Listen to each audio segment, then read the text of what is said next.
kasih karunia dan damai sejahtera dari Tuhan Yesus Kristus menyertai kita semua, sidang jemaat Tuhan dimanapun berada. Tema renungan kita saat ini adalah tantangan membawa kesempatan.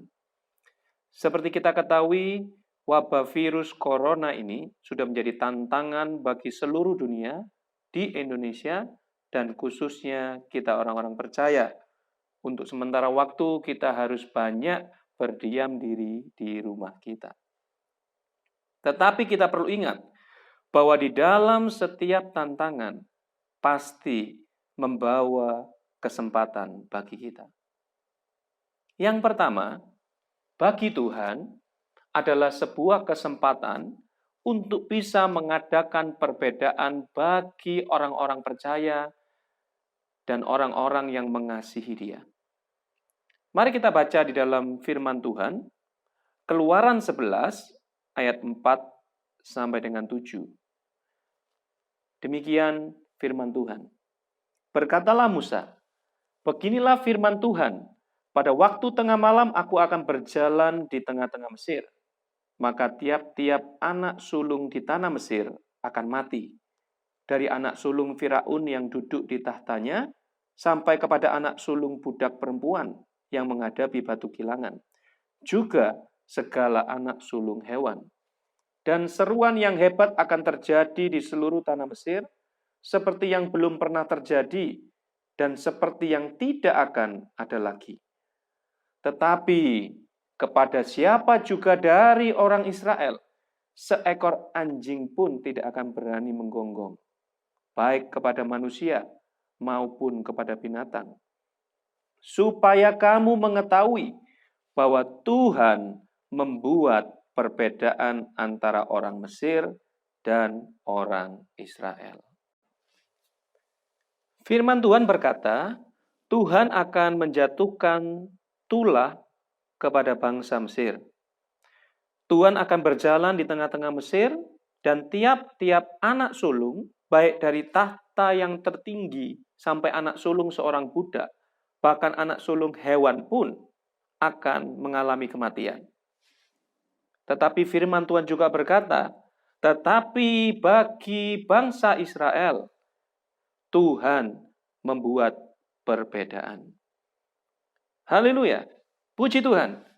Kita sebagai orang percaya, kita harus yakin di tengah-tengah tantangan yang harus kita hadapi, Tuhan akan mengadakan perbedaan bagi kita. Karena bagi Tuhan, tantangan adalah kesempatan untuk Tuhan mengadakan perbedaan, menunjukkan kasih-Nya bagi kita, orang-orang percaya dan orang-orang yang mengasihi Dia. Tetapi kita juga perlu belajar, mengapa orang Israel bisa mengalami perbedaan itu? Apa sajakah yang menyebabkan orang Israel itu mengalami perbedaan? Yang pertama, firman Tuhan berkata, karena ada tanda darah. Di dalam Keluaran 12, ayat 12 sampai dengan 13, berkata demikian. Sebab pada malam ini, aku akan menjalani tanah Mesir, dan semua anak sulung dari anak manusia sampai anak binatang akan kubunuh. Dan kepada semua Allah di Mesir akan kujatuhkan hukuman. Akulah Tuhan. Dan darah itu menjadi tanda bagimu pada rumah-rumah di mana kamu tinggal. Apabila aku melihat darah itu, maka aku akan lewat daripada kamu, jadi tidak akan ada tulah kemusnahan di tengah-tengah kamu apabila aku menghukum tanah Mesir. Firman Tuhan berkata, apabila ada tanda darah di ambang dan tiang pintu rumah orang Israel, maka orang Israel itu akan diselamatkan, tidak mengalami kematian bagi anak sulung mereka. Tanda darah ini menjadi suatu yang penting dalam kehidupan kita sebagai orang percaya. Karena kita, orang-orang percaya, sudah menerima tanda darah itu, yaitu melalui darah Yesus di dalam kematiannya di kayu salib untuk kita. Sehingga kita ini orang-orang yang berdosa ini diselamatkan. Di dalam Yohanes 3 ayat 16 dikatakan, karena begitu besar kasih Allah akan dunia ini, sehingga ia mengorbankan anaknya yang tunggal, supaya setiap kita yang percaya tidak binasa, melainkan beroleh hidup yang kekal. Betapa pentingnya kita menyadari bahwa kita sebagai orang-orang percaya adalah orang-orang yang sudah menerima tanda darah dari Yesus, yaitu dengan kematiannya di kayu salib. Dengan demikian, kita termasuk orang-orang yang akan menerima perbedaan dari Tuhan. Dengan Tuhan akan menunjukkan kasih-Nya kepada kita untuk dapat melewati tantangan-tantangan yang kita hadapi. Yang kedua, karena ada ketaatan akan firman Tuhan. Orang-orang Israel harus melakukan banyak hal sesuai dengan perintah Tuhan sebelum mereka menerima keselamatan daripada Tuhan. Mereka harus mempersiapkan diri mereka untuk merayakan Paskah. Banyak perintah-perintah yang diberikan dan mereka melakukannya sesuai dengan yang Tuhan perintahkan. Demikian dalam hidup kita.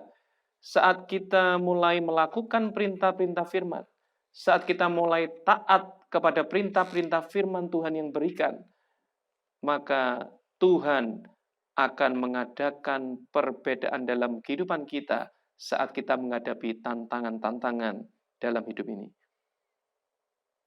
Dan yang ketiga, mereka mempersiapkan diri mereka dengan baik. Dalam tantangan mereka harus menghadapi kematian. Justru karena mereka mempersiapkan diri mereka dengan baik, berjalan sesuai dengan kehendak Tuhan, berjalan sesuai dengan firman Tuhan, maka mereka orang Israel menerima keselamatan daripada Tuhan. Anak sulung mereka tidak ada yang binasa, bahkan mereka bisa bebas dan keluar dari perbudakan Mesir. Di saat kita menghadapi tantangan dan kita memilih untuk mempersiapkan diri kita berjalan bersama Tuhan untuk menghadapi tantangan-tantangan dalam hidup kita, maka kita akan memperoleh kemenangan yang daripada Tuhan. Oleh karena itu, Bapak Ibu Saudara yang dikasihi oleh Tuhan, setiap tantangan dalam hidup kita itu pasti membawa kesempatan bagi kita. Dan apabila kesempatan yang kita gunakan dengan baik, dengan benar, maka kesempatan itu akan membawa kita kepada kemenangan dalam setiap tantangan dalam hidup kita. Bagaimana cara kita bisa mengubah tantangan dan menjadikan kesempatan dalam hidup kita? Kita harus merubah fokus kita. Janganlah fokus kita dengan apa yang tidak bisa kita lakukan, tetapi kita rubah fokus kita dengan apa yang bisa kita lakukan. Fokuslah dengan kesempatan apa yang bisa kita lakukan. Jangan dengan fokus kepada tantangan yang tidak bisa kita selesaikan. Kita sudah belajar bahwa di dalam tantangan pasti membawa kesempatan. Yang pertama, bagi Tuhan, tantangan adalah kesempatan untuk mengadakan perbedaan bagi orang-orang yang percaya dan mengasihi Dia. Dan yang kedua, bagi kita, tantangan adalah kesempatan untuk kita lebih mendekatkan diri kita kepada Tuhan dan juga keluarga kita. Dulu kita mungkin berpikir kita tidak punya waktu untuk Tuhan dan keluarga. Dengan adanya wabah virus corona ini, untuk sementara waktu kita harus banyak berdiam diri di rumah kita. Maka kita punya kesempatan yang lebih untuk kita bisa mendekatkan diri kita kepada Tuhan, juga dengan keluarga kita. Langkah-langkah apa yang perlu kita lakukan supaya kita bisa mendekatkan diri kita dengan Tuhan? Yang pertama adalah dengan kita lebih banyak membaca dan merenungkan firman. Mari kita buka di dalam Roma 12 ayat 1 sampai dengan 2. Karena itu, saudara-saudara, demi kemurahan Allah, aku menasihatkan kamu, supaya kamu mempersembahkan tubuhmu sebagai persembahan yang hidup, yang kudus dan yang berkenan kepada Allah. Itu adalah ibadahmu yang sejati. Janganlah kamu menjadi serupa dengan dunia ini, tetapi berubahlah oleh pembaharuan budimu, sehingga kamu dapat membedakan manakah kehendak Allah, apa yang baik, yang berkenan kepada Allah, dan yang sempurna. Dalam firman Tuhan berkata, ibadah yang sejati adalah hidup yang diubahkan. Dan hidup kita diubahkan oleh karena apa yang kita pikirkan.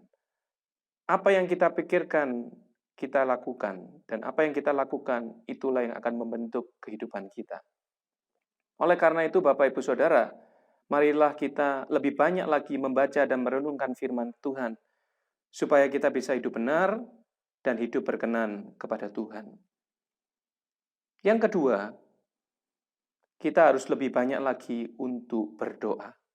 Yakobus 5 ayat 16 mengatakan bahwa doa orang benar, bila dengan yakin didoakan, maka besar kuasanya.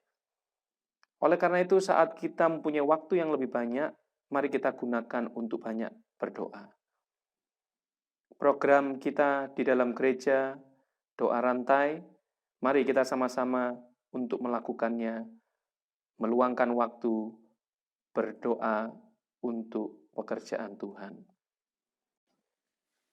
Berikutnya, jadikanlah kesempatan waktu yang banyak ini untuk kita bisa berkumpul dengan keluarga untuk membangun keluarga kita.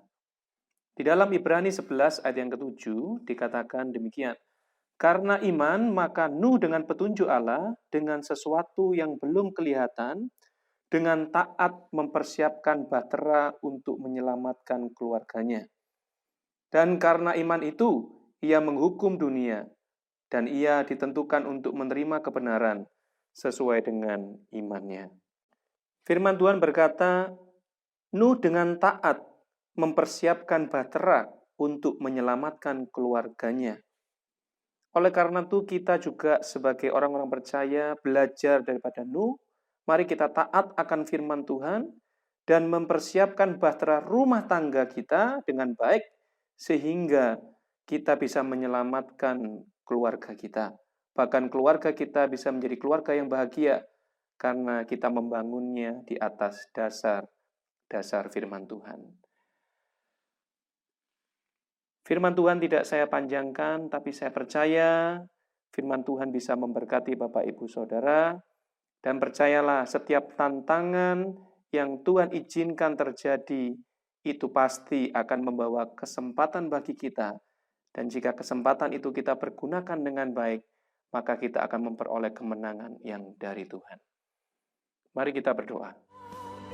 Bapa kami yang ada di surga, kami mengucap syukur Tuhan atas firman-Mu. Kami percaya Allah Roh Kudus bekerja untuk menjamah setiap hati orang-orang yang mendengar firman-Mu ini dan mengubahkan kehidupan mereka. Dan di dalam setiap tantangan-tantangan yang mereka hadapi, mereka bisa memperoleh kemenangan yang daripada Tuhan. Terima kasih ya Tuhan Yesus. Biarlah kami juga berdoa untuk sakit penyakit yang sedang dialami oleh sidang jemaat-Mu. Kami mau minta di dalam nama Tuhan Yesus Kristus, Tuhan menyembuhkan kami semua.